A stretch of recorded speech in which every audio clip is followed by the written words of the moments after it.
السلام علیکم ورحمۃ اللہ وبرکاتہ۔ ان الحمد للہ نحمده ونستعینه ونستغفره ونؤمن به ونتوکل علیہ ونعوذ باللہ من شرور انفسنا ومن سیئات اعمالنا من يهده الله فلا مضل له ومن يضلل فلا هادي له واشهد ان لا اله الا الله واشهد ان محمدا عبده ورسوله اما بعد فان خير الحديث كتاب الله وخير الهدي هدي محمد صلى الله عليه وسلم وشر الامور محدثاتها وكل محدثة بدعة وكل بدعة ضلالة وكل ضلالة في النار۔ قال تعالى: يا أيها الذين آمنوا اتقوا الله حق تقاته ولا تموتن إلا وأنتم مسلمون۔ يا أيها الناس اتقوا ربكم الذي خلقكم من نفس واحدة وخلق منها زوجها وبث منهما رجالا كثيرا ونساء واتقوا الله الذي تساءلون به والأرحام إن الله كان عليكم رقيبا۔ يا أيها الذين آمنوا اتقوا الله وقولوا قولا سديدا يصلح لكم أعمالكم ويغفر لكم ذنوبكم ومن يطع الله ورسوله فقد فاز فوزا عظيما۔ اللهم صل على محمد وعلى آل محمد كما صليت على إبراهيم وعلى آل إبراهيم إنك حميد مجيد۔ اللهم بارك على محمد وعلى آل محمد كما باركت على إبراهيم وعلى آل إبراهيم إنك حميد مجيد۔ تمام قسم کی حمد و ثنا، کبریائی اور بڑائی اس اللہ عز و جل کے لیے لائق و زیبہ ہے جس نے ہمیں اور آپ کو پیدا فرمایا، اور بیش بہا درود و سلام اس ذات مبارکہ مطہرہ پر جن کا نام نامی اسم گرامی احمد مجتبیٰ محمد مصطفیٰ صلی اللہ علیہ وسلم۔ صدر اجلاس حضرت مولانا قاری محمد یونس صاحب حفظہ اللہ، امیر صوبائی جمعیت اہل حدیث جھارکھنڈ، ناظم اسٹیج، دیگر علماء کرام، سامعین عظام، نوجوان دوستوں، بزرگوں اور بھائیوں، اور قابل احترام اسلامی ماں اور بہنوں اور عزیز بچوں،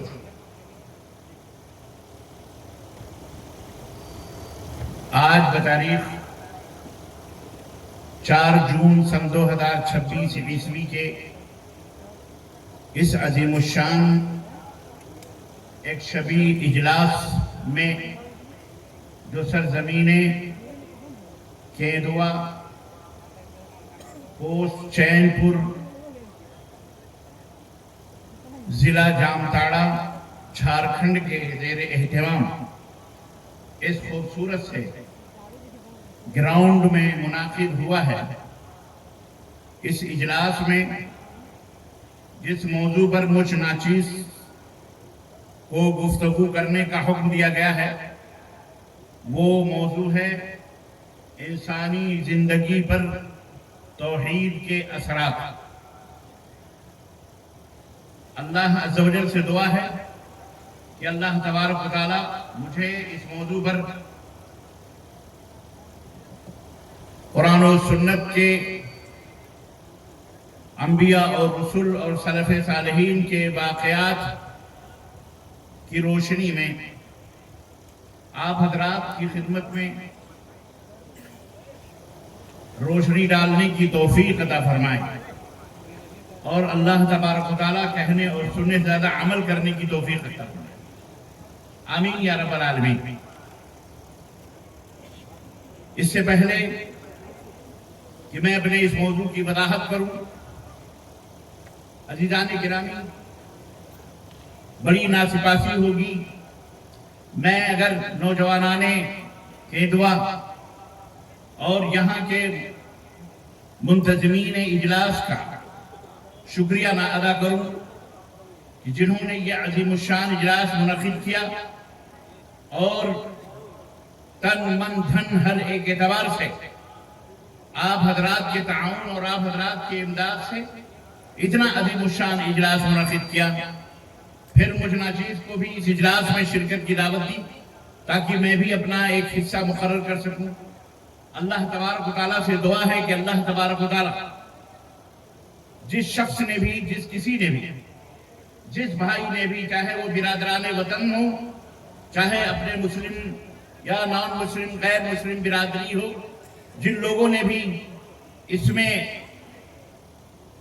دامے درمے قدمے سخنے جس انداز سے بھی مدد کی ہے، اللہ تبارک تعالیٰ ان سب کو بہترین بدلہ عطا فرمائے اور اللہ ان کے اس قربانیوں کو قبول فرمائے اور اللہ عز و جل ہم سب کو جنت الفردوس میں جگہ عطا فرمائے. آمین یا رب العالمین. عزیزان گرامی، آپ سب کو اس بات کا اچھی طرح سے علم ہے کہ اسلام کی بنیاد 5 چیزوں پہ رکھی گئی ہے. اسلام کے کھمبے، اسلام کی جو عمارت ہے وہ 5 کھمبوں پر قائم ہے، جس میں سب سے بنیادی کھمبا، سب سے بنیادی ستون پلر وہ توحید باللہ ہے، جسے ہم کلمہ توحید بھی کہتے ہیں، کلمہ شہادت بھی کہتے ہیں، اور اسی کو کلمہ اخلاص بھی کہا جاتا ہے. اسی کا نام کلمہ تقوی بھی ہے. یہ کلمہ کیا ہے؟ کلمہ شہادت اشہد ان لا الہ الا اللہ، میں گواہی دیتا ہوں کہ اللہ کے سوا کوئی بھی معبود برحق، کوئی بھی حقیقی سچا پوجیہ کے لائق نہیں، اور محمد الرسول اللہ صلی اللہ علیہ وسلم اللہ کے رسول ہیں، اللہ کے پیغمبر. نمبر 2، نماز قائم کرنا، رات اور دن میں 5 وقت کی نماز ہر کلمہ پڑھنے والے اور اس کلمہ توحید یا کلمہ اخلاص کے ادا کرنے والے کے اوپر ضروری ہے. نمبر 3، اپنے مال میں زکوٰۃ ادا کرنا. اللہ رب العزت نے جو مال دیا ہے، ایک مقدار اور ایک متعین وقت پر جب اس مقدار تک آپ کا وہ پیسہ، آپ کا وہ مال پہنچ جائے تو اس میں سے 2.5% زکوٰۃ نکالنا اور اپنے سماج اور معاشرے اور اپنے ملک کے غریبوں میں اسے تقسیم کرنا، اسے بانٹ دینا. نمبر 4، رمضان المبارک کے مہینے کا روزہ رکھنا. وہ مہینہ 30 دن کا ہو یا 29 دن کا ہو، چاند دیکھ کر کے روزہ رکھنا ہے اور چاند دیکھ کر کے روزہ کھولنا ہے. نمبر 5، 5واں پلر، 5واں ستون ہے حج بیت اللہ کرنا، یعنی مکہ المکرمہ جانا اور وہاں اللہ کے گھر کی زیارت کرنا اور مخصوص ایام میں مخصوص اعمال اور طریقے اور مخصوص انداز سے حج کرنا، وہاں جا کر کے وہ اعمال کرنا، عبادت کے وہ تمام واجبات اور سنن اور نوافل اور ارکان ادا کرنا. یہ اسلام کے پلرز ہیں، اسلام کے 5 ستون ہیں. یہ اسلام، اس کی بنیاد جیسا کہ میں نے بتایا عظیم الشان بنیاد اس کی عقیدے پر قائم ہے. عقیدہ یعنی جو انسان اپنے دل کے اندر باندھتا ہے، گرہ لگاتا ہے، اپنے دل سے جس بات کے اوپر وہ عزم کرتا ہے اس کو عقیدہ کہا جاتا ہے. عربی کا لفظ ہے عقیدہ، یعنی آپ اپنے دل میں ایک گانٹھ لگا لیں کسی چیز. عقیدہ، عقیدہ توحید، یہ اسلام کی بنیاد ہے. مطلب دنیا کے اندر بہت سارے دھرم، بہت سارے مذاہب، بہت سارے خیالات، بہت ساری آئیڈیالوجیز اور بہت سارے وچار دھارائیں موجود ہیں، لیکن اسلام کا یہ عقیدہ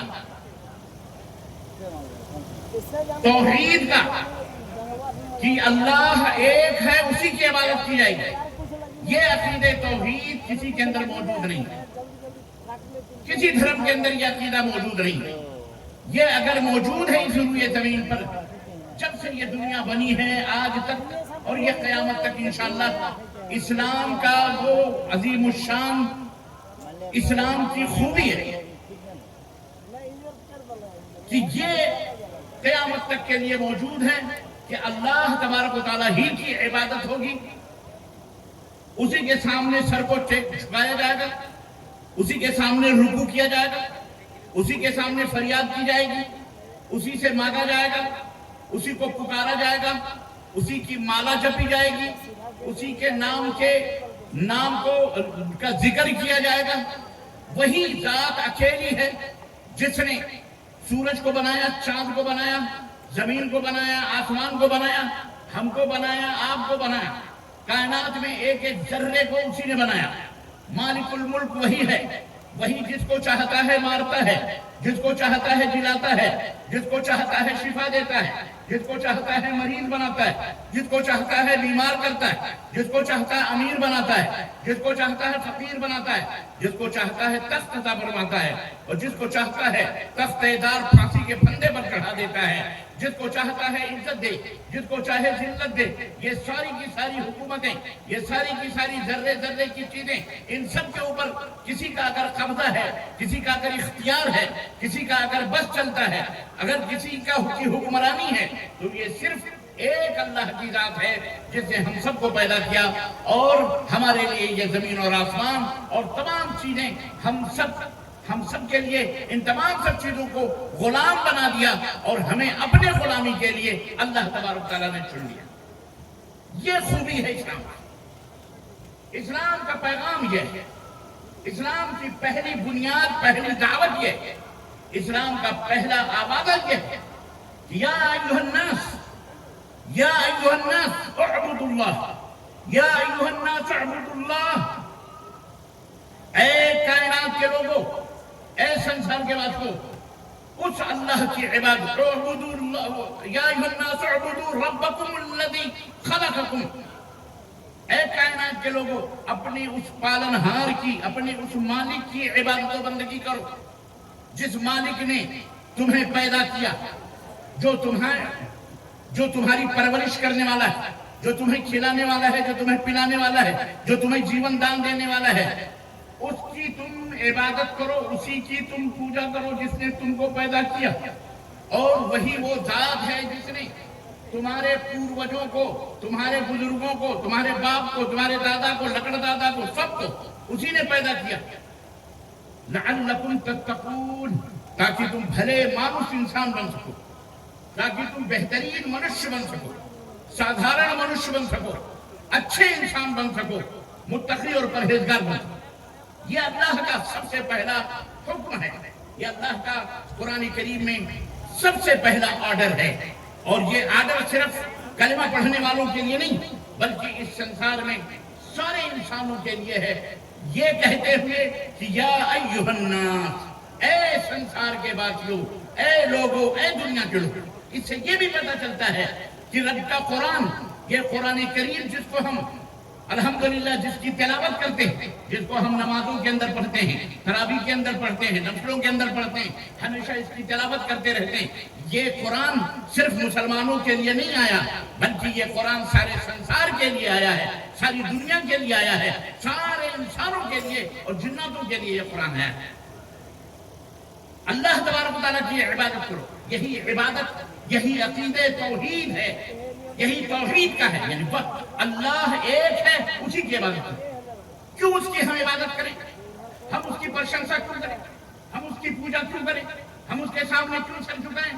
قرآن نے ہمیں بتلایا تمہیں سر اس لیے جھکانا ہے، تمہیں اس کی عبادت و بندگی اس لیے کرنی ہے کہ اس رب نے فرمایا الذی جعل لکم الارض فراشا۔ سنو دنیا کے لوگوں، دنیا کے اندر کوئی ایسی مائی کے لال نے کوئی کتاب نہیں لکھی، نہ کوئی کتاب موجود ہے جس کتاب کے اندر کسی کے بڑے نے، کسی کے بڑے سے بڑے انسان نے، کسی نے یہ دعویٰ کیا ہو کہ یہ زمین ہم نے بنائی ہے، یہ آسمان ہم نے بنائی ہے، یہ چاند اور سورج ہم نے بنائے ہیں، یہ تم کو ہم نے پیدا کیا ہے۔ کائنات میں کوئی ایسا انسان موجود نہیں ہے جو یہ بات دعویٰ کر سکے. یہ صرف قرآن کریم ہے جس قرآن نے اس بات کا دعویٰ کیا ہے کہ اس کا سب چیز کا پیدا کرنے والا احسان جتاتے ہوئے اللہ رب العزت فرماتا ہے الذی جعل لکم الارض فراشا والسماء بناء وانزل من السماء ماء فاخرج به من الثمرات رزقا لکم فلا تجعلوا للہ اندادا وانتم تعلمون.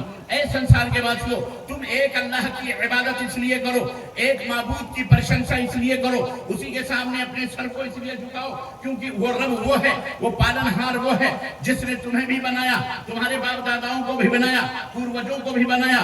وہی رب ہے جس نے تمہارے لیے زمین کا بہترین بچھونا بچھایا، جو ہی رب ہے جس نے آسمان کی چھت تمہیں عطا فرمائی. وانزل من السماء ماء، وہی رب ہے، وہی مالک ہے جو آسمان سے بارش کو اتارتا ہے. وانزل من السماء ماء فاخرج به من الثمرات رزقا لكم. پھر وہ بارش جب برستی ہے، برکھا جب ہوتی ہے، برسات کی بوندیں جب سوکھے کھیتوں، جب تڑخے ہوئے کھیتوں کو نم کرتی ہیں، تب وہاں سے سبزے اگتے ہیں، وہاں سے وبھن پرکار کے اناج اگتے ہیں. فاخرج به من الثمرات رزقا لكم، جو اس کو تم بھی کھاتے ہو، تمہارے جانور بھی کھاتے ہیں، چرند و پرند بھی کھاتے ہیں.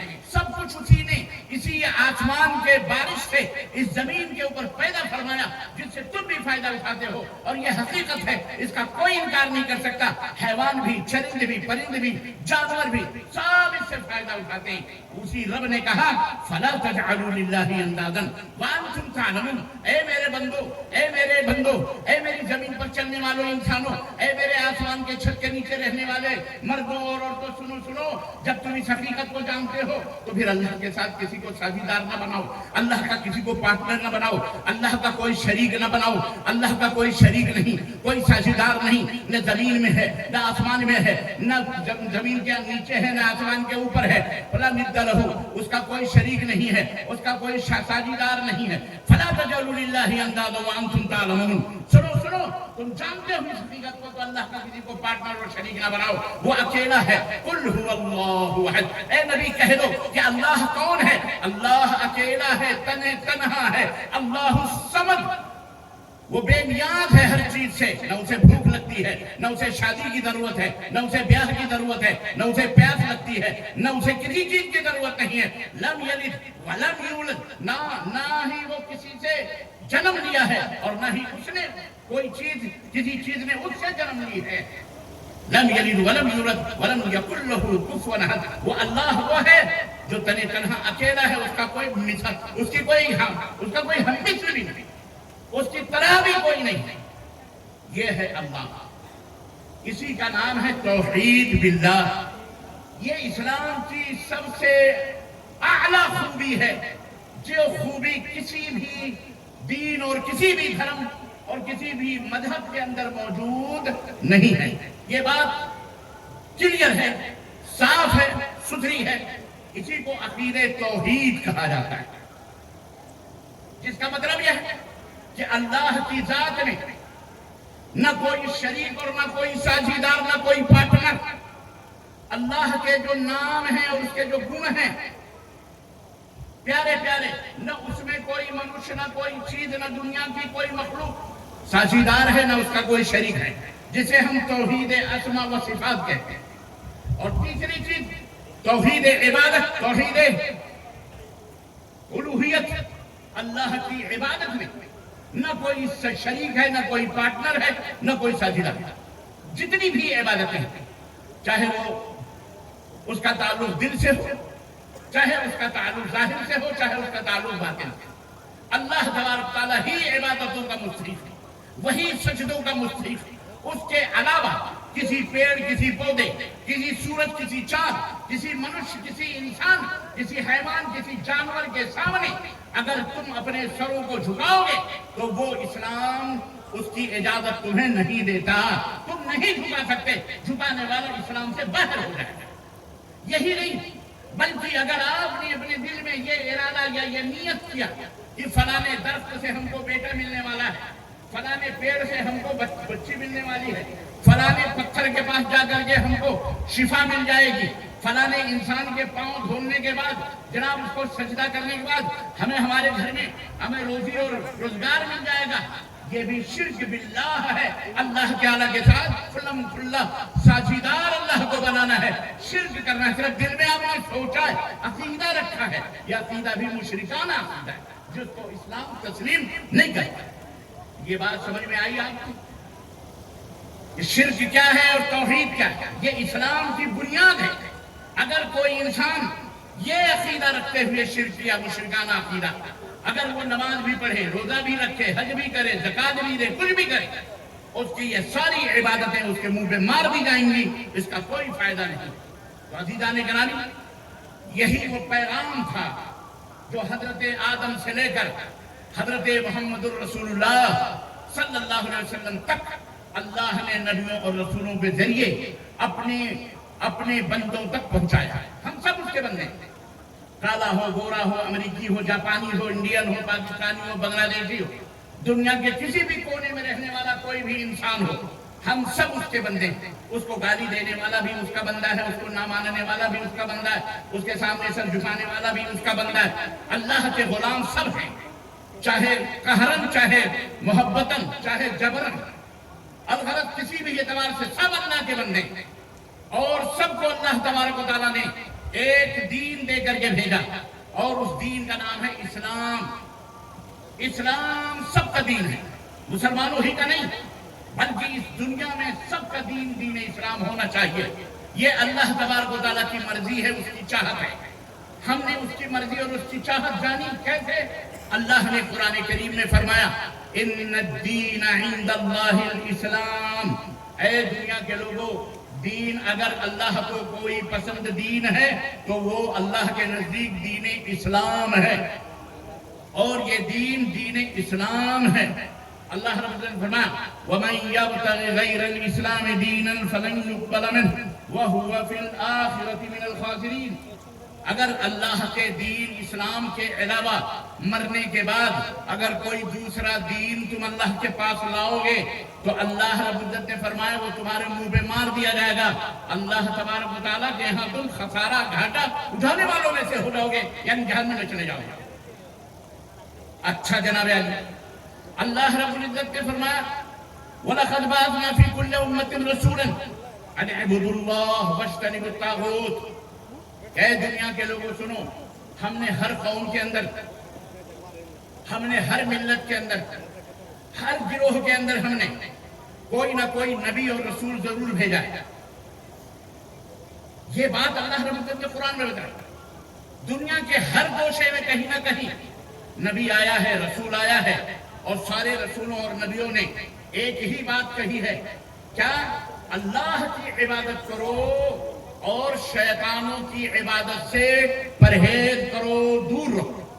جتنے بھی طاغوت ہیں اللہ کے سوا، جن کی بھی پرستش و پوجا کی جاتی ہے، ان سب سے دور رہو، صرف اللہ کی عبادت۔ یہ اسلام ہے، یہی وہ میسج ہے، یہی وہ پیغام ہے جسے ہم اسلام کا زرعی اور سب سے سنہرا پیغام کہہ سکتے ہیں۔ توحید کا پیغام ہے یہ۔ اللہ تبارک و تعالیٰ نے یہ عقیدہ دے کر کے تمام نبیوں اور رسولوں کو دنیا بھیجا۔ ایک بات اچھی طرح سے یاد رکھیے، عقیدہ توحید یہ کوئی نظریہ، کوئی آئیڈیالوجی یا کوئی وچار دھارا نہیں ہے، بلکہ یہ عقیدہ ہے۔ عقیدہ دل کے اندر اس کو مان لینا، اس کو بسا لینے کا نام ہے۔ یہ وہ عقیدہ ہے جو انسان کی پوری زندگی کو چینج کر دینے والا ہے، انسان کی حیات کو تبدیل کر دیتا ہے، اس کے چال چلن کو تبدیل کر دیتا ہے، اس کے سوچ اور فکر کے زاویوں کو بدل دیتا ہے، اس کے رنگ ڈھنگ کو چینج کر دیتا ہے، اس کے اٹھنے بیٹھنے کو تبدیل کر دیتا ہے، اس کی زبان، اس کی آنکھوں کو چینج کر دیتا ہے، اس کی روحانیت کو تبدیل کر دیتا ہے، چلنے پھرنے کو تبدیل کر دیتا ہے، شادی بیاہ کو تبدیل کر دیتا ہے، جناب علی کھانے پینے کو تبدیل کر دیتا ہے، اٹھنے بیٹھنے کو، بڑے اور چھوٹوں کے درمیان رہنے سہنے کو تبدیل کر دیتا ہے، ملک و وطن بنانے کو، ہر چیز کے اندر چینجنگ اور تغیر پیدا کر دیتا ہے۔ آپ اندازہ لگائیے، آپ سوچئے کہ اسلام ایک ایسا دین ہے جس کو اپنانے کے بعد آپ کے اندر بہت ساری تبدیلیاں پیدا ہونی چاہیے، اور ہو چکی ہیں، اور اگر نہیں ہوئی ہیں اسلام کے مطابق تو پھر یاد رکھیے ہمیں اپنے اپنے گریبانوں میں گھال کر کے سوچنا چاہیے۔ الغرض یہی وہ تبدیلی ہے اسلام لانے کے بعد۔ عقیدہ توحید کے جو اثرات ہیں زندگی پر، جب وہ پڑھتے ہیں تو ایک حیوان کو انسان، حیوانیت ختم کر کے انسان کو انسان بنا دیتی ہے یہ توحید، اور بیوقوف کو، احمق کو جناب علی عقل مند اور ہوشیار بنا دیتی ہے۔ یہ وہ توحید ہے جو اللہ تبارک و تعالیٰ نے ہمیں اور آپ کو عطا فرمائی ہے۔ اللہ کا شکر ادا کیجیے کہ اللہ نے آپ کو موحد بنایا ہے، اللہ نے آپ کو لا الہ الا اللہ محمد رسول اللہ کی معرفت عطا فرمائی ہے، اللہ تعالیٰ نے اس کا معنی اور مطلب سمجھایا ہے۔ اللہ تبارک و تعالیٰ کے فضل و کرم سے آپ نے توحید کو اپنے سینوں کے اندر بسایا ہے، بٹھایا ہے۔ آج ہماری گفتگو اسی کلمہ توحید کے زندگی پر جو اثرات مرتب ہوتے ہیں، حوالوں کے ساتھ، دلائل کے ساتھ، ہم انشاءاللہ تعالیٰ اسی موضوع پر گفتگو کرنے والے ہیں۔ عزیزان گرامی قدر، آئیے ہم دھیرے دھیرے اپنے موضوع کی طرف بڑھتے ہیں اور وضاحت کرتے ہوئے چلتے ہیں کہ توحید کے اثرات، توحید کا اثر انسانی زندگی کے اوپر کس انداز سے ہوتا ہے۔ نمبر ایک، اپنی اپنی انگلیوں پر گنتے رہنا۔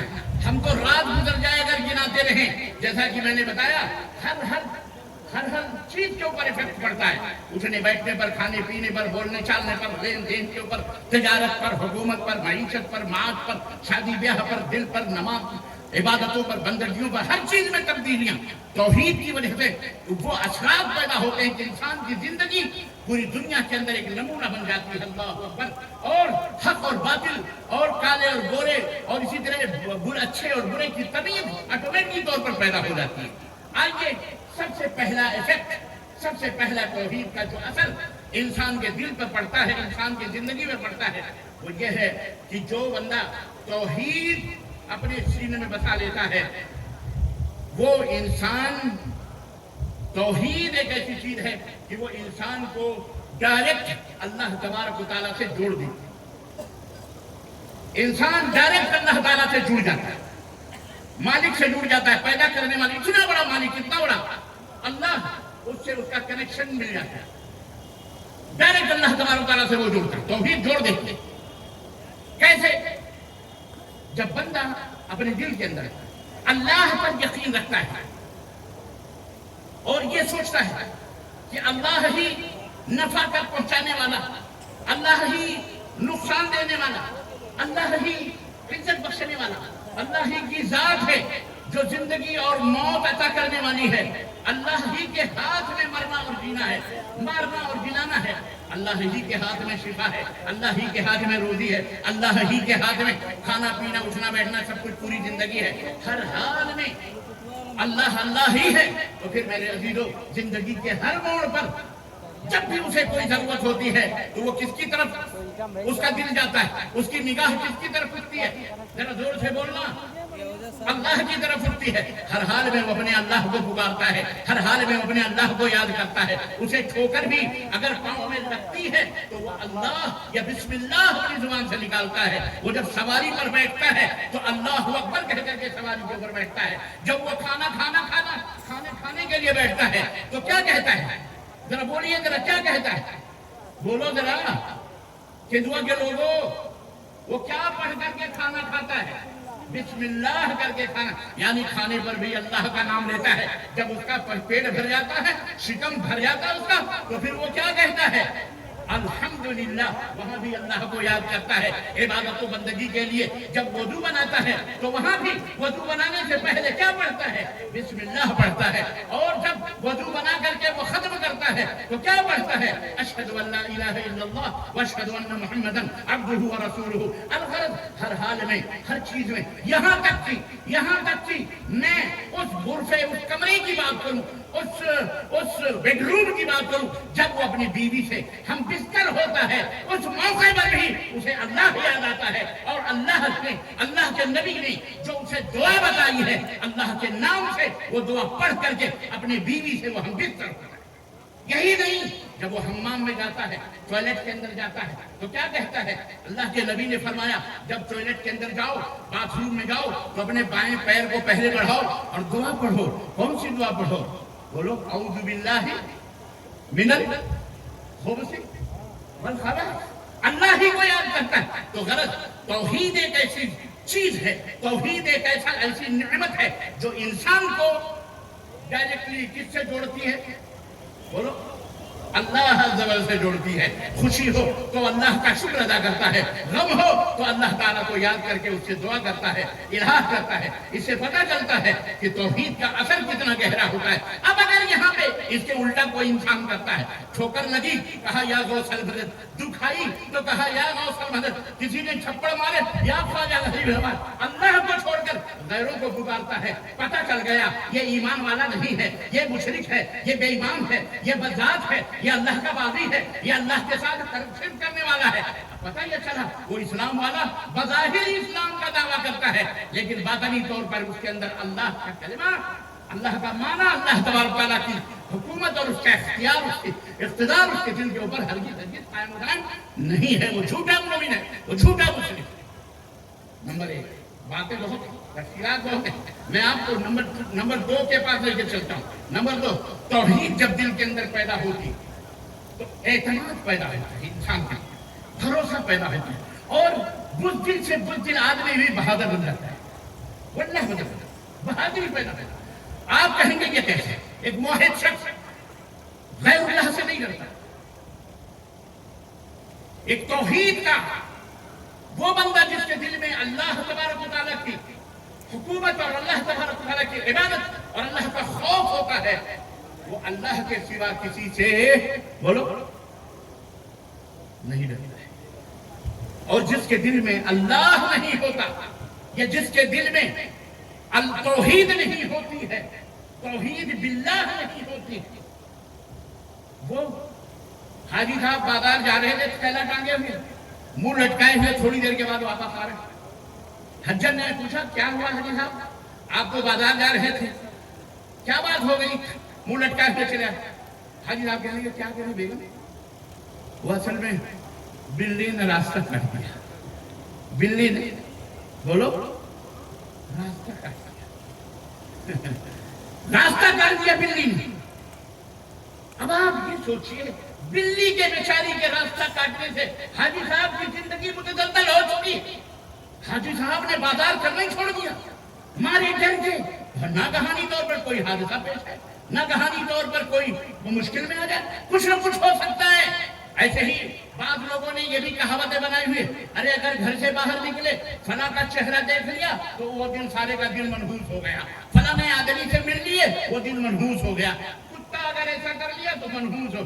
یہ سب غیر موحد کی باتیں ہیں. یہ توحید پر جن کے دلوں میں توحید ہوتی ہے وہ اس طرح کی جہالتیں اپنے دلوں میں نہیں رکھتے. اللہ کے سوا نہ انہیں بلی سے ڈر لگتا ہے, نہ درگاہ سے ڈر لگتا ہے, نہ مزار سے ڈر لگتا ہے, نہ چھتے سے ڈر لگتا ہے, نہ چبوترے سے ڈر لگتا ہے. ارے آؤ ہم تمہیں دعوت دیتے ہیں, اگر کسی مزار کو توڑنا بھی ہے تو تمہیں اگر ضرورت نہیں ہوگی گزرا چیز کو دے دو. چند لمحوں میں, چند کلہاڑیوں کے ساتھ اور چند پھاڑوں کے ساتھ ہم اسے مٹا کر کے باہر کر سکتے ہیں. رب کعبہ کی قسم ہے, وہ مرا ہوا آدمی, وہ قبر والا ہمیں تو کیا بگاڑے گا, ہمارے جوتے کو بھی ٹیڑھا نہیں کر سکتا. بولو جب موحد نہیں ہوتا آدمی تو اس کے اندر اس طرح سے کفر بولتا ہے. آپ نے دیکھا بہادری دیکھی, آپ سیدنا ابراہیم علیہ السلام کا مہینہ گزرتا, یہی ہے سیدنا ابراہیم کا مہینہ, اللہ اکبر, حج کا مہینہ. خانہ کعبہ کے لوٹ کر کے حجاج آ رہے ہیں. دیکھیے آپ ذرا, یہی حضرت سیدنا ابراہیم علیہ السلام ہیں, تنے تنہا بیچارہ, نبی ہیں, رسول ہیں, تنے تنہا. نمرود بادشاہ اپنے آپ کو خدا کہنے والا, اپنے آپ کو بادشاہ حکمرانی, ایسا ڈکٹیٹر دنیا میں شاید کبھی آپ نے دیکھا ہو. اور آج کل کے جو ڈکٹیٹر ہیں, ایک ڈکٹیٹر تو یہ پھٹیچر ہیں, ان کی تو کوئی ویلو نہیں. 4-5 سال تک بس, اس کے بعد ٹائم بولو, زور سے بولو, فش.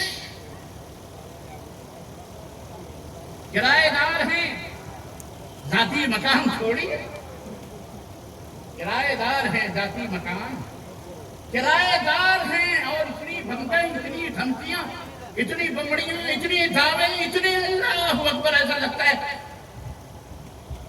سنو ٹھیکیداروں, انك لن تخرق الجبال ولن تبلغ, انك لن تخرق الارض ولن تبلغ الجبال طولا. کتنا بھی تکبر کر لے, کتنا بھی گھمنڈ کر لے, کتنا بھی اکڑ کر کے بول لے, کتنی بھی رعونت اختیار کر لے, کتنی بھی فرعونیت چند ٹکوں اور چند بھیک منگوں کے چند بھیک کے ٹکڑوں پر حکومت کرنے والے کتنا بھی تو بول لے، نہ تو زمین کو پھاڑ سکتا ہے، نہ رب کے پہاڑ کی بلندی کو چھو سکتا ہے۔ ہم اس رب کے غلام ہیں، بھکاری ہیں یہ کون ہے؟ بھکاری ہیں۔ مائی باپ ووٹ دے دینا ہماری بات، ہم کو آنا بھیک مانگ مانگ کر کے روڈ ووٹ پایا کہ نہیں، ووٹ پا کر بھیک مانگ مانگ کر کے آج بادشاہ بن گئے، بھیک کے چندوں پر بادشاہ بنے ہوئے ہو، تمہاری یہی اوقات ہے۔ اللہ ہدایت عطا فرمائے۔ الغرض کہنے کا مطلب یہ ہے، نمرود اپنے وقت کا وہ بادشاہ جس کو لوگ سجدہ کرتے، جس کو لوگ خدا سمجھتے، جو اپنے آپ کو کہتا تھا ان اللہ اکبر، سیدنا ابراہیم اکیلے تنہا ابراہیم علیہ السلام، سیدنا ابراہیم علیہ السلام گزر گئے، نبی تھے، رسول، مسلمان، اسلام کے پیغمبر تھے، ہزار برس پہلے۔ ہاں کبھی کوئی جا کر کے اس بھارت کے کونے میں ابراہیم ڈھونڈو، اس کو مہراج ربانی بول کے گیا ابراہیم ڈھونڈو، کون ہے اتنا بڑا بہادر؟ یہاں نہیں ملیں گے وہ جناب۔ سمجھو ذرا ہسٹری تاریخ، جنہیں تمیز بھی نہیں وہ بھی قرآن کے خلاف زبان درازیاں کرتے ہیں، اسلام کی غلط تشریحات پیش کرتے ہیں، اپنے رب اپنے مالک سے تکبر کرتے ہو، اللہ تعالیٰ ایسی مار مارے گا، ایسی مار مارے گا، اللہ کی قسم تمہاری 7 نسلیں نہیں، آنے والی جتنی بھی نسلیں ہوں گی وہ یاد کریں گے انشاءاللہ۔ الغرض تنہا ابراہیم علیہ السلام، میں واقعات کی تفصیلات میں جا کر اپنے موضوع کو زیادہ وسیع نہیں کرنا چاہ رہا۔ میرے عزیزوں، میرے دوستوں، ابراہیم تنہا، اس نے دعویٰ کیا میں مارتا اور گراتا ہوں، میں جس کو چاہوں ماروں، میں جس کو چاہوں گراؤں۔ حضرت ابراہیم علیہ السلام سے پوچھا نمرود نے، نمرود بادشاہ تھا، اس کو پتا چلا کہ یہ ہماری بادشاہت کو نہیں مانتا، ہماری حکومت کو نہیں مانتا، یا ہم کو حاکم نہیں مانتا، ہم کو بادشاہ نہیں مانتا، کہا بلاؤ اس کو۔ بلایا، حضرت ابراہیم علیہ السلام گئے بیچارے، اللہ کے بندے، نہ کوئی ہتھیار، نہ کوئی بم، نہ کوئی چھری، نہ کوئی چاقو، نہ کوئی تیر، نہ کوئی تلوار، نہ کوئی باڈی گارڈ، نہ کوئی پولیس، نہ کوئی فوج، کچھ بھی نہیں۔ جی یہ ہے موحد کی پہچان، کچھ بھی نہیں۔ بادشاہ سے کہا کیا بات ہے؟ کہا میں رب ہوں۔ کہا نہیں تم رب نہیں ہو سکتے۔ کہا تب تمہارا رب کون ہے؟ تمہارا رب کون ہے؟ تو حضرت ابراہیم نے کہا میں اس رب کی پوجا اور عبادت کرتا ہوں، میں اس رب کو مشکل کشا مانتا ہوں، الذی یحیی و یمیت، جو مارتا اور جلاتا ہے، میرا رب وہ ہے جو مارتا اور جلاتا ہے۔ اس نے کہا بس اتنی سی بات ہے رب ہونے کے لیے؟ فوراً دو قیدیوں کو بلایا جیل کے، جس کو چھوڑ دینے کا حکم تھا زندہ اس کو قتل کر دیا، اور جس کو مار ڈالنے کا حکم تھا اسے آزاد کر دیا۔ کہا دیکھو میں بھی مارتا اور جلاتا ہوں، جس کو چاہوں ماروں اور جس کو چاہوں جلاؤں۔ لبے ابراہیمی پر مسکراہٹ تو کھیلی ہوگی اور ضرور مسکرائے ہوں گے کہ اس احمقانہ گفتگو پر یہ اللہ بنا بیٹھا ہوا ہے، اتنا بڑا احمق اور بیوقوف جو مارنے اور جلانے کے فلسفے کو نہ سمجھ سکے، وہ اپنے آپ کو خدائی دعویٰ کر کے بیٹھا ہوا ہے۔ حضرت ابراہیم نے پہلوئے مناظرہ تھوڑا سا تبدیل کیا اور کہا فَإِنَّ اللَّهَ يَأْتِي بِالشَّمْسِ مِنَ الْمَشْرِقِ فَأْتِ بِهَا مِنَ الْمَغْرِبِ فَبُهِتَ الَّذِي كَفَرَ۔ یہ مردانگی دیکھو، یہ توحید کی جرت دیکھو، یہ ایک موحد کی بہادری دیکھو۔ تین بادشاہ ہے وقت کی آنکھوں میں آنکھیں ڈال کر پہلوئے مناظرہ تبدیل کرتے ہوئے ابراہیم علیہ السلام کہتے ہیں نمرود سن، تو کہتا ہے مارنے جلانے والا، یہ مدحکہ خیز ڈرامہ کر کے تو ہم کو یہ بتانا چاہتا ہے میں خدا ہوں۔ سن فَإِنَّ اللَّهَ يَأْتِي بِالشَّمْسِ مِنَ الْمَشْرِقِ، میں اس اللہ کی عبادت کرتا ہوں جو مشرق سے پورب سے سورج نکالتا ہے اور مغرب میں یعنی پچھم میں ڈبوتا ہے۔ اگر تو اپنے آپ کو بڑا پاورفل سمجھتا ہے، طاقتور سمجھتا ہے، حاکم و باخدا سمجھتا ہے، تو تو ذرا مشرق سے مغرب سے سورج نکال کے مشرق یعنی پورب کے اندر ڈبو دے، میں تجھے ماننے کے لیے تیار ہوں۔ اتنا کہنا تھا فَبُهِتَ الَّذِي كَفَرَ، تو وہ مردود ظالم ہکا بکا رہ گیا، باولا ہو گیا۔ کیا ہو گیا وہ؟ بولو، پورب سے سورج پچھم سے ڈوبا ہوا سورج نکال سکتا ہے؟ باولا ہو گیا۔ یہ دلیل تھی اللہ تبارک تعالیٰ نے سیدنا ابراہیم کو دی تھی۔ یہ جرت ایک موحد کے اندر پیدا ہوتی ہے۔ سیدنا موسیٰ علیہ السلام فرعون کے سامنے کھڑے ہو کر کے اللہ اکبر دعوت توحید پیش کر رہے ہیں، اللہ اکبر. میں بہرحال تفصیلات میں زیادہ نہیں جانا چاہتا. یہ مثالیں ہیں کہ نمبر 2 توحید جب دلوں کے اندر آتی ہے تو اللہ کا اعتماد اور بہادری پیدا ہوتی ہے. اللہ رب العزت نے دلوں کے اندر یہ شان رکھی ہے. جناب علی نمبر 3 توحید انسان کو شرک اور رسم و رواج اور اسی طرح بدعت و خرافات سے آزاد کر دیتی ہے. جب انسان موحد بنتا ہے توحید پرست ہوتا ہے تو اس کے دل سے یہ خرافات نکل جاتے ہیں. تمام قسم کے واہیات باتیں بے تکی باتیں ختم ہو جاتی ہیں. جو شخص ایک اللہ کو مان لیتا ہے ایک اللہ رب العزت کے اوپر بھروسہ کر لیتا ہے تو وہ پھر درگاہوں مزاروں قبروں اور تعویذوں اور گنڈوں اور پاکھنڈیوں اور شعبدے بازوں اور نجومیوں اور یہ کبوتر وبوتر یا طوطے ووطے سے جو اپنی فالیں نکالتے ہیں ان کے پاس ان کے اوپر بھروسہ نہیں کرتا. صرف وہ اللہ پر بھروسہ کرتا ہے. اس طرح اس کی فکر اور اس کا عقیدہ تمام قسم کے توہمات سے اور شرکیات سے پاک و صاف ہو جاتا ہے. افسوس کا مقام یہ ہے کہ آج بہت سارے مسلمان اس مرض کے اندر مبتلا ہیں اور ہماری بہت ساری مائیں اور بہنیں تعویذ گنڈے دھاگے پلیتے اور نہ جانے کن جن چیزوں کے چکروں میں پڑی ہوئی ہیں. کوئی اپنے شوہر کو منانے کے چکر میں کسی پاکھنڈی کی خدمت میں حاضر ہوتی, کسی اوکھا اور سوجھا, اوکھا اور کیا کہتے ہیں اس کو, اوجھا, اوجھے سوکھے جو ہوتے ہیں پاکھنڈی یا پیر اور فقیر بنے ہوئے سادھو سنت ان کے چکروں میں پڑھ کر ان کے اڈے پر ان کے خانقاہوں میں ان کے پاس جا جا کر کے اپنے ایمان کا سودا کرتی ہیں اور ایمان نہیں بلکہ اپنی عزت و آبرو کو بھی بیچتی ہیں. اے میرے مرد بھائیوں, اپنی اپنی عورتوں کو ذرا لگام دینا. یہ جو درگاہوں مزاروں پر اور یا اس طرح کے پاکھنڈی اڈوں کے اوپر جاتی ہیں ان کا کیریکٹر لوز رہتا ہے. یہ بات میں کھلم کھلا بتا رہا ہوں. ہوش کے ناخن لو, بھروسہ نہ کرو. عورت ذات وہ ذات ہے. یہاں اپنی اولاد کو پانے کے لیے بھی آپ نے سنا مولانا کی تقریر, اپنی جان بھی دینے کے لیے گوارا ہے کہ بچہ پیدا ہونا چاہیے, خراش تک نہیں آنی چاہیے, پیدا ہو جائے میری جان نکل جائے چاہے نہ نکلے. المہم یہ عورت ہوتی ہے کہ ہمارے ہاں کہتے ہیں معذرت کے ساتھ, حالانکہ یہ بڑی وہ ایسی بات ہے کہ بہرحال کیا کہتے ہیں ناک نہ ہو تو پتہ نہیں کیا ہو جاتا ہے بہرحال, اور ذات ایسی. تو ذرا یہ جو درگاہوں مزاروں شدوں علموں چبوتروں یا اس طرح کے پاکھنڈی اوکھے سوجھے اور کے پاس تعویذ اور گنڈے کروانے کے لیے لے جاتی ہیں, ان سے ذرا پرہیز کرنا, ذرا بچ کے رہنا. ہرگز یہاں پر اپنے بچوں کو اپنی عورتوں کو جانے نہیں دینا. مومن وہ ہوتا ہے, توحید کا اثر یہ ہوتا ہے جب لا الہ الا اللہ پڑھ لیتا ہے تو کچھ بھی ہو جائے, بچہ بیماری سے پیر کے اوپر رگڑ کے مر جانا گوارا ہے, لیکن اللہ کے ساتھ کسی کو شریک کرنا گوارا یہ نہیں ہونا چاہیے. اسی طرح سے توحید جب دل کے اندر آتی ہے, نمبر 4 تو توحید جب دل کے اندر آتی ہے تو اس کا اثر یہ ہوتا ہے انسان کے اخلاقیات پر, اس کی زبان پر, اس کی نگاہوں پر, اس کے کانوں پر, اس کی زبانوں پر اس کا اثر ہوتا ہے. چنانچہ وہ اپنے ہاتھوں سے کوئی حرام کام نہیں کرتا. جب توحید دل کے اندر آتی ہے تو اپنے کانوں سے کوئی حرام چیز نہیں سنتا ہے. جب توحید دل کے اندر آتی ہے تو اپنی زبان سے وہ ناجائز اور حرام چیزیں اپنی زبان سے کبھی نہیں نکالتا. جھوٹ کبھی نہیں بولتا, غیبت کبھی نہیں کرتا, چغلی کبھی نہیں کرتا. جب توحید دل کے اندر آتی ہے تو امانتوں میں خیانت کبھی نہیں کرتا ہے, منافقت کبھی نہیں کرتا ہے, نہ ہی وہ جھوٹ بولتا ہے, نہ ہی وہ امانتوں میں خیانت کرتا ہے. کیونکہ توحید ایک ایسی دولت ہے, ایک ایسی روشنی ہے جو خیانتوں اور کس طرح کے ظلم اور زیادتیوں کی تاریکیوں کو دل سے باہر نکال دیتی ہے. توحید جب دل کے اندر آتی ہے تو وہ کسی کو فریب نہیں دیتا, کسی کو دھوکہ نہیں دیتا, کسی سے قرض لے کر منہ نہیں چھپاتا, کسی کے سے ناجائز اس کے خلاف مقدمے نہیں دائر کرتا. توحید جب آتی تو جھوٹ بول کر کے کسی کی پراپرٹی زمین جائیداد پہ قبضہ نہیں کرتا.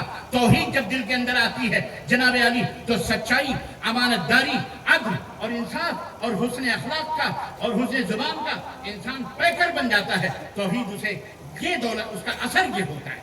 اب جس کے اندر ایسا اثر نہ دیکھنے کو ملے تو یہ سمجھ جاؤ یہ توحید کی باؤنڈری سے باہر ہے, سمجھ جاؤ یہ بغیر توبہ کیے ہوئے اندر نہیں آ سکتا. عزیزان گرامی, آپ کو معلوم ہونا چاہیے یہی بھارت کی سرزمین ہے کہ اسلام کیسے آیا بھارت کی سرزمین پر. اسے آپ کو بھی سمجھنے کی ضرورت ہے. یہی اخلاق تھا, یہی عدل تھا, یہی انصاف تھا, یہی صبر تھا, یہی تقویٰ تھا, یہی پرہیزگاری تھی جو اسلام نے عربوں کو عطا کی تھی. اور عرب اپنے مال کے ساتھ ساتھ بھارت کی سرزمین پر یہی کچھ کا علاقہ ہو یا جناب علی کیرلا کا بارڈر ہو یا مدراس کے ساحل ہوں, ان ساحلوں پر جب وہ کپڑے ریشموں کے لا کر کے ہندوستان کے بھارتی لوگوں کے ہاتھوں بیچتے تھے تو وہ اس کے عیبوں کو بتا دیا کرتے تھے, فریب نہیں دیتے, دھوکہ نہیں دیتے تھے, بلکہ یہ کہہ دیا کرتے تھے اس کپڑے کے اندر فلانی جگہ پہ فلانا عیب موجود ہے, اس کے اندر فلانا عیب ہے, اس لیے ہم اس کو اتنی قیمت میں نہیں اتنے میں بیچیں گے, اتنی قیمت میں نہیں اتنی قیمت میں بیچیں گے. تو یہ بھارت کے لوگ بیچارے, بھارت کے لوگ ان سے یہ سوال کرتے تھے اگر ان عیبوں کو آپ ہمیں نہ بتلائیں تو ہمیں تو پتہ بھی نہ چلے کہ اس کے اندر کیا کیا عیب ہے. آپ ہمیں زیادہ سے زیادہ قیمتوں میں بیچ سکتے ہیں, لیکن آپ ہمیں عیب بتلا کر کم سے کم قیمتوں میں کیوں بیچتے ہیں؟ آپ کا خسارہ نہیں ہوگا؟ وہ کہا کرتے تھے خسارہ ہونا یہ الگ بات ہے, لیکن جھوٹ بولنا یہ اس سے بھی بدترین گناہ ہے. ہم میں ایک رسول آیا, ہمارا دین دین اسلام ہے, ہمارا دین دین اسلام ہے, ہمارا عقیدہ عقیدہ توحید ہے, جس کے اندر جھوٹ بولنا حرام قرار دیا گیا ہے, اور حرام کھانا ہمارے لیے حرام ہے. ہم حرام سے دور رہتے. اللہ اکبر. یہ کہنے لگے وہ کون ہیں؟ عرب کی سرزمین پر محمد الرسول اللہ صلی اللہ علیہ وسلم نے ہمیں یہ تعلیم دی ہے. اتنی دور 7 سمندر پار آپ یہاں جھوٹ بھی بول سکتے, کون دیکھتا ہے؟ لیکن وہ کہا کرتے تھے دیکھنے والا بھلے محمد نہ دیکھیں, لیکن دیکھنے والا جس اللہ کی طرف ہمیں ہمارے نبی نے رہنمائی کی وہ 7 آسمانوں کے اوپر وہاں جلوہ فرما ہے, اور وہاں سے عرش پر مستوی ہو کر وہاں سے ہمیں دیکھ رہا ہے کہ ہماری زبان کیسے چل رہی ہے, ہماری کانوں میں کیا چیزیں جا رہی ہیں, ہمارے ہاتھوں سے کیا ہو رہا ہے. وہ سارے کا سارا نقشہ اللہ تبارک تعالیٰ دیکھ رہا ہے, اس لیے ہم جھوٹ نہیں بولتے. یہ وہ اخلاق تھا جس نے اسلام بھارت کے لوگوں میں ڈالا, اور الحمدللہ جوگ لوگ اسلام میں داخل ہو گئے. خیر, تو یہ اللہ کا فضل اور اس کا شکر ہوتا ہے. اسی طرح توحید جب دل کے اندر داخل ہوتی ہے تو صبر پیدا ہوتا ہے, اور اللہ کا بندہ اللہ کا شکر ادا کرتا ہے. جب مصیبت آتی ہے تو اللہ تبارک و تعالیٰ کی طرف رجوع ہوتا ہے اور کہتا ہے یہ اللہ کی آزمائش ہے, 1-2 دن میں ختم ہو جائے گی, 10 دن میں ختم ہو جائے گی. اور جب اسے خوشی ملتی ہے تو اللہ کا شکر ادا کرتا ہے کہ الحمدللہ اللہ تبارک و تعالیٰ نے, اللہ کا یہ فضل ہے کہ اللہ نے ہمیں یہ نعمتیں عطا فرمائی ہیں. عزیزان گرامی, آج بھی بھارت کے اس سرزمین پر آج مسلمانوں کے اوپر, ان کے مدرسوں کے اوپر, ان کی مسجدوں کے اوپر چند نادانوں نے سرکشیاں کرنا شروع کی ہیں, چند ظالموں نے ظلم کے پہاڑ توڑنا شروع کیے. ہمارے بچوں پر, ہماری ماؤں بہنوں بیٹیوں کے حجابوں پر, ہماری نمازوں پر, ہمارے روزوں پر, ہماری قربانیوں پر چند نادان قسم کے لوگ, وہ بھی اللہ کے بندے ہیں, وہ بھی اللہ کے پیدا کیے ہوئے لوگ ہیں. آج ان کو یہ بات سمجھ میں نہیں آ رہی ہے, انشاءاللہ آئے گی, آج نہیں لیکن جب آئے گی تب ان کا کوئی فائدہ کوئی انہیں پہنچا نہیں سکتا. میں انہیں دعوت دیتا ہوں کہ اتنا ظلم نہ کرو, اتنا اتیاچار نہ کرو کہ زمین پھٹ جائے, آسمان سے تمہارے اوپر قہر کی بجلیاں نازل ہوں. اللہ نہ کرے. ہم اللہ سے تمہارے ہدایت کی دعا کرتے ہیں. اے بار الہ, جو ہماری مسجدوں کے, ہماری عیدگاہوں کے, ہماری قربانیوں کے, ہماری نمازوں کے, ہماری اذانوں کے, اے اللہ ہمارے ماں بہن بیٹیوں کی عزت و آبرو کے اور ان کے حجاب اور ان کے پردوں, ہمارے بچوں کو, بے گناہوں کو جو مارتے, قتل کرتے, توڑتے پھوڑتے, اے اللہ انہیں ہدایت عطا فرما مولا. اے اللہ انہیں ہدایت عطا فرما. زور سے بولو آمین, زور سے بولو آمین. یہ آمین اوپر تک پہنچنی چاہیے, پورے بھارت میں چین ہوا کہ اس میدان سے پہنچنا چاہیے. اے اللہ انہیں ہدایت عطا فرما مولا. اے اللہ انہیں ہدایت عطا فرما مولا. اے اللہ انہیں ہدایت عطا فرما مولا.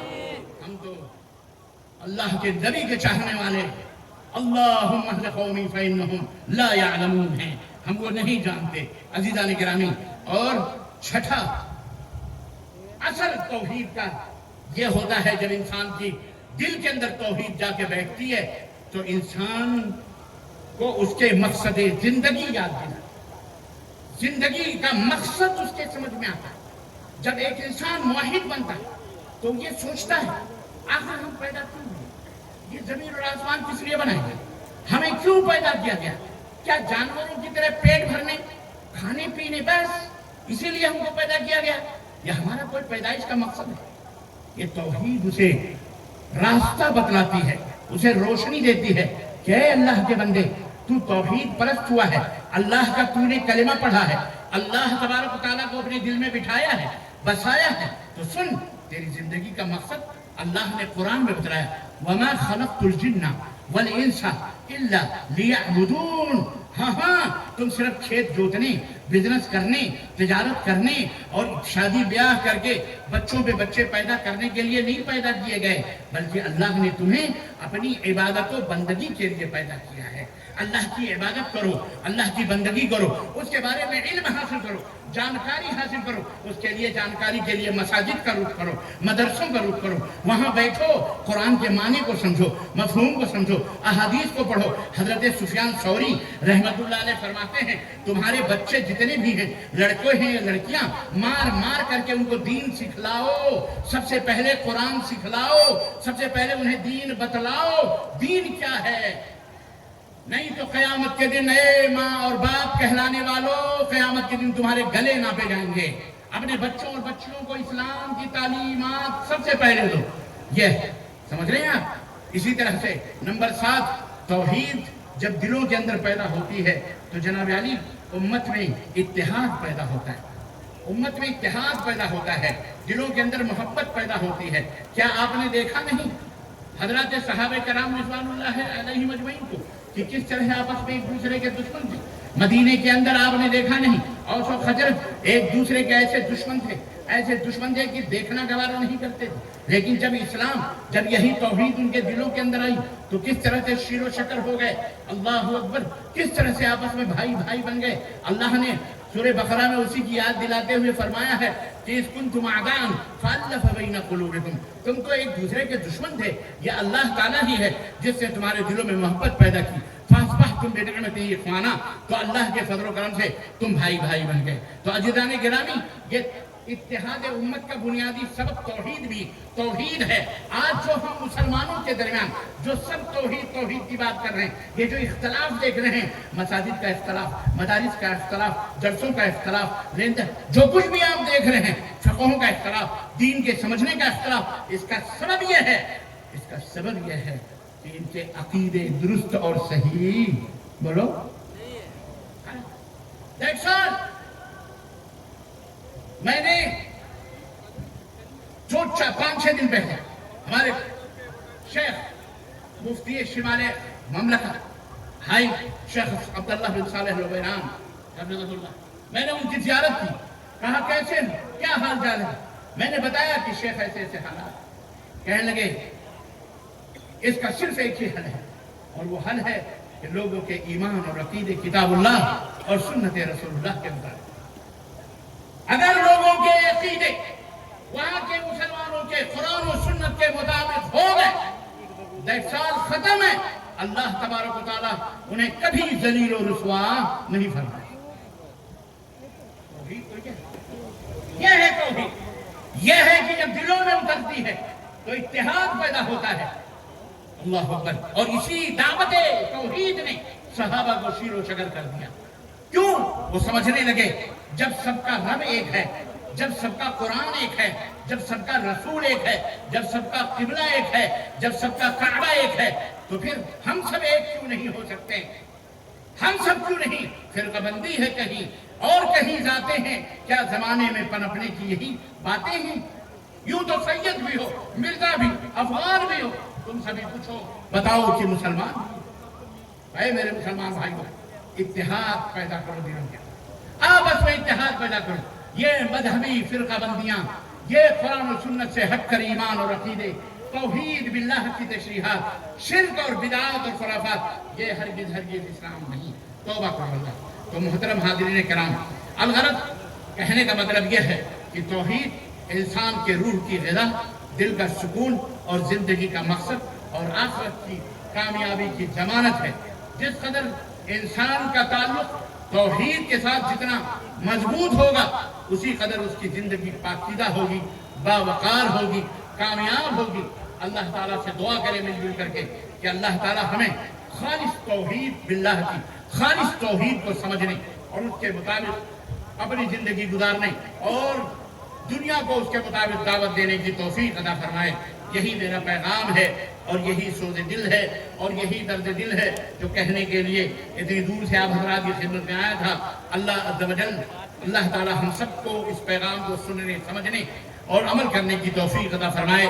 آج بھی ہو جو براہیم سا ایمان پیدا، آج بھی ہو جو براہیم سا ایمان پیدا، آگ کر سکتی ہے انداز گلستان پیدا۔